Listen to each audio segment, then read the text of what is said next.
Hi there. Just to put some context to this project, basically it developed from a gig night that had already been started by myself, called Bangers and Mash at the Mash House where I work, earlier on in 2018. There had already been 3 gigs, but I was alongside of that working underneath the promoter that was in-house there, just not being paid for it. I worked there on the bar, but I was volunteering with him just to get some work experience and learn from him. Learn how he was repping shows, how he was putting on shows, how he was marketing shows.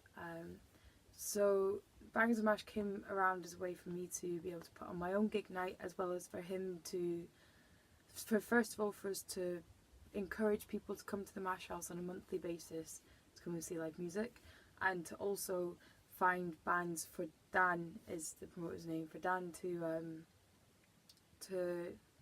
find bands to put on a thing called the Mash House Database, which is an online spreadsheet of all the bands that are local to the area, like Edinburgh or Glasgow or other places in Scotland, that would be suitable for support bands who would come touring through. So he wanted me to use Bangers and Mash as a sort of trial to see how these bands tried to sell tickets, how they were to work with, what kind of crowds they drew, and also the core thing of it was that we wanted, again, a monthly thing at the Mash House, because we felt like Edinburgh sort of lacked that in the scene. So that's where it kind of came from. And in terms of my project as a whole, I embarked on it to see where Bangers and Mash could take me, just to try and develop it as much as possible, and to just build up my own experiences as a promoter and a gig rep. And previously I hadn't been doing it in a very professional way, so all the bands, including the headliner, have been paid the same, and I hadn't really had experience with dealing with anyone except for the bands themselves, so no management or booking agents. So Bangers and Mash was also maybe a way to grow and develop into that. Bangers and Mash was also kind of a way to maybe develop into that. And also the other parts of this project, which were Independent Venue Week, which didn't really come to fruition enough to put into my portfolio, but that was another way that Dan wanted me to learn how to get experience as an actual promoter, rather than just as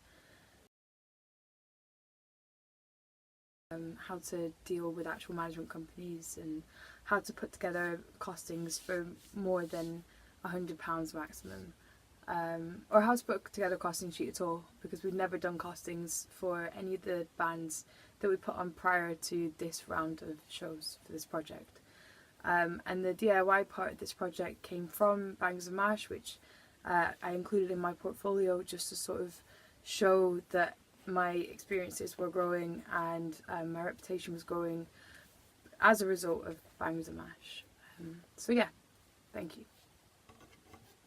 So yeah, that was basically what the project was about. There was only 3 gigs previously, so we still had a lot of freedom to do what we wanted with it. I personally had a lot of creative control over it, so that was really good.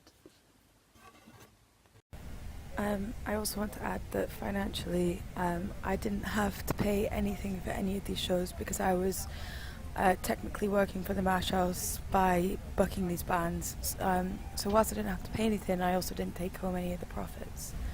I thought this was a really fair deal, but there didn't even really turn out to be any profits at all. So it wasn't really much of an issue. The other thing was that I got given a Mash House email address, but that wasn't until September, so by this point I'd already started looking for bands for Independent Venue Week. And I kept forgetting to use it sometimes, which Dan got mad at me for, but I did eventually end up using it all the time.